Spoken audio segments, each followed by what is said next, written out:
আসসালামু আলাইকুম ওয়া রাহমাতুল্লাহি ওয়া বারাকাতুহু। ওয়া আলাইকুম আসসালাম। ইন্নাল হামদুলিল্লাহ والصلاة والسلام على رسوله النبي الكريم أما بعد فيا الحاضرون رحمكم আলোচনা করতে মোহতারামরা আসছিলেন।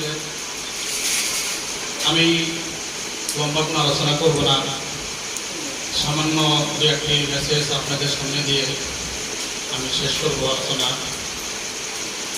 আজকে আমাদের যে প্রোগ্রাম সিরাতুন নবী সাল্লাল্লাহু আলাইহি সাল্লাম এবং আমাদের যে উদ্দেশ্য, আর আজকে যে প্রোগ্রামের আয়োজন বাংলাদেশ খেলাফত মজলিস, সাথে আছেন বাংলাদেশ খেলাফত মজলিস আমাদের সিনিয়র নেতৃবৃন্দ সহ, আজকে যে আমাদের দিনের যে কাজ এবং ইসলামের যে কাজ, যে বাণী আমরা এই ময়দানে কাজ করতেছি একমাত্র খেলাফত প্রতিষ্ঠা করার জন্যে এবং দিনকে সামনে এগিয়ে নেওয়ার জন্যে। আজকে আমাদের প্রত্যেকটা পাড়ায় মহল্লায় মামুন রহমান সাহেব অনেক দামি দামি কথা বলে গেছে। গতকাল আমি আর গোলাম মোস্তফা সাহেব বগুড়ায় গেছিলাম এক সেমিনারে, সেখানে প্রধান অতিথি ছিলেন আল্লামা শফিক কাসেমি সাহেব।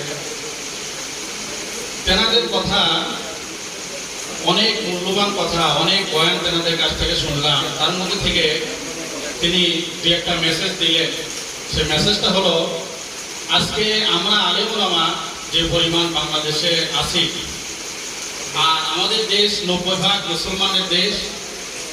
এই 90% মুসলমানের দেশে কোরআনের কোনো আইন নাই, কোরআনের শাসন নাই, ইসলাম কায়েম নাই। তাহলে আমরা 90% মুসলমান দেশ, এটা আমরা কেমনে এটা স্বীকার করি? তাহলে ঢাকাতে যে গত বছর আমরা দেখলাম ইফতার পার্টি মুসলমানরা করলো, আর একটা মুসলমান গ্রুপ এসে ইফতার পার্টিকে বাধা দিল। তারাবির নামাজ মুসলমানরা আদায় করতেছে, আর এক দল মুসলমান এসে তারা তারাবির নামাজকে পড়তে দিল না। তাহলে এনারাও মুসলমান, ওনারাও মুসলমান, তাহলে ওনারা যদি মুসলমান হয় তার মুনাফিক কারা হয়?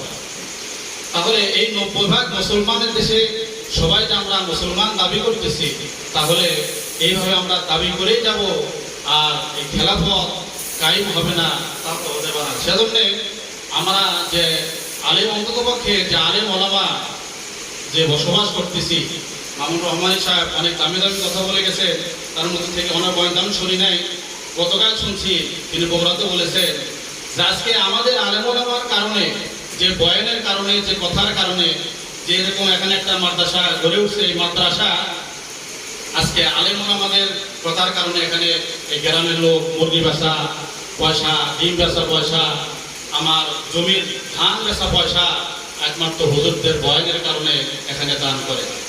বিভিন্ন হুজুরদের বয়ানের কারণে আজকে যারা হজ করতে যাচ্ছে, আলেমদের বয়ানের কারণে তেনারা হজে যাচ্ছে, আলেমদের বয়ানের কারণে অনেক ইসলামের কথা তেনারা শুনতেছে।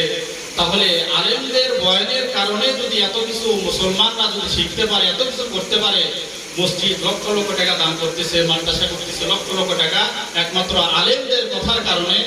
আর আজকে এই আলেমরা যদি একমাত্র খেলাফত কায়েমের উদ্দেশ্যে, দিন কায়েমের উদ্দেশ্যে যদি এই ধরনের ফতোয়া, এই ধরনের চেষ্টা যদি হুজুররা করে থাকে, হুজুররা যদি করে, তাহলে ইনশাআল্লাহ এই বাংলাদেশে খেলাফত কায়েম হবে, বাংলাদেশ ইসলাম কায়েম হবে, আগামী রাষ্ট্র খেলাফতের রাষ্ট্র, আগামী রাষ্ট্র ইসলামী রাষ্ট্র ইনশাআল্লাহ। এই বলে আমার বক্তব্য শেষ করছি। খোদা হাফেজ। বাংলাদেশ খেলাফত মজলিস জিন্দাবাদ, বাংলাদেশ খেলাফত মজলিস জিন্দাবাদ।